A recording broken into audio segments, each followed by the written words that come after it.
नमस्ते।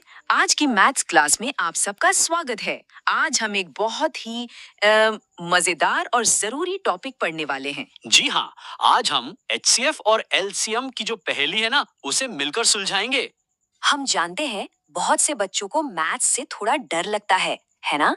पर चिंता की कोई बात नहीं है। आज हम एचसीएफ और एलसीएम को इतने आसान तरीके से समझेंगे कि ये आपके बेस्ट फ्रेंड बन जाएंगे। ठीक है, तो फिर चलिए शुरू करते हैं। एचसीएफ और एलसीएम को समझने के लिए सबसे पहला और सबसे जरूरी कदम जो है वो है प्राइम फैक्टराइजेशन। इसको हम अभाज्य गुणनखंड भी कहते हैं। अब देखिए, प्राइम फैक्टराइजेशन से पहले ये समझना होगा कि प्राइम नंबर्स यानी कि अभाज्य संख्याएं होती क्या हैं। जैसा कि आप देख सकते हैं, ये वो नंबर्स होते हैं जिनके सिर्फ दो ही फैक्टर्स होते हैं, एक तो एक और दूसरा वो नंबर खुद। बिल्कुल, जैसे आप यहाँ देख सकते हैं 2, 3, 5, 7, 11, ये सब के सब प्राइम नंबर्स हैं। क्यों? क्योंकि इनके सिर्फ दो ही फैक्टर्स होते हैं। हाँ, और एक बहुत जरूरी बात याद रखनी है। जब भी हम फैक्टर निकालते हैं और आखिर में 5 देखते हैं तो सीधा 5 से डिवाइड करने का मन करता है ना? लेकिन 5 को देख के लालच नहीं करना। पहले हमेशा छोटे प्राइम नंबर जैसे 3 से चेक करना चाहिए। चलिए एक उदाहरण देखते हैं, 140 का प्राइम फैक्टराइजेशन। जैसा कि आप देख सकते हैं, हम हमेशा सबसे छोटे प्राइम नंबर से शुरू करते हैं।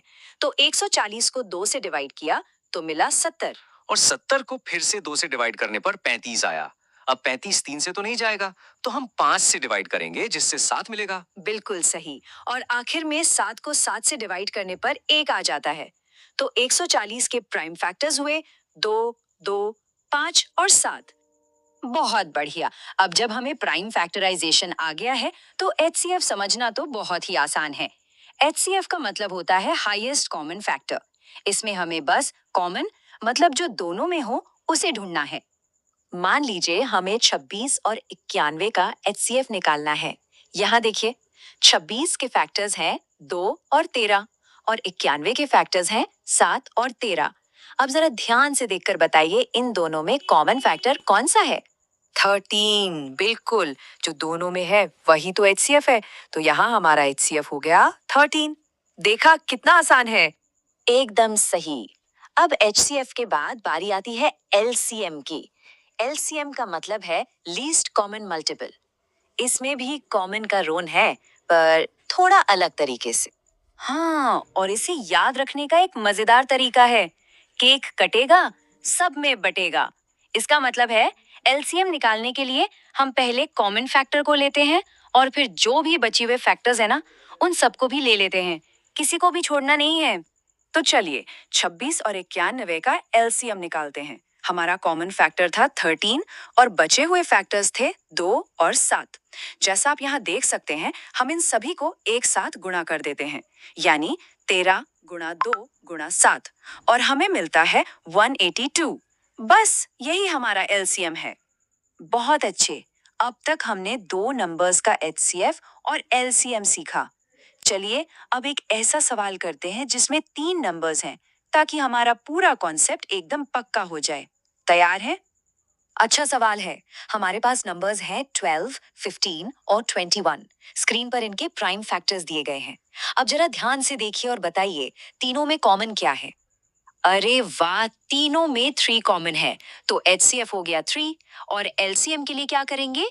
हम पहले कॉमन वाला 3 लेंगे और फिर बाकी बचे हुए सारे नंबर्स यानी 2, 2, 5 और 7 को भी गुणा कर देंगे।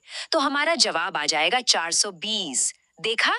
वाह, बहुत बढ़िया। तो चलिए एक बार जल्दी से दोहरा लेते हैं कि आज हमने क्या क्या सीखा है। एक क्विक रिकैप करते हैं।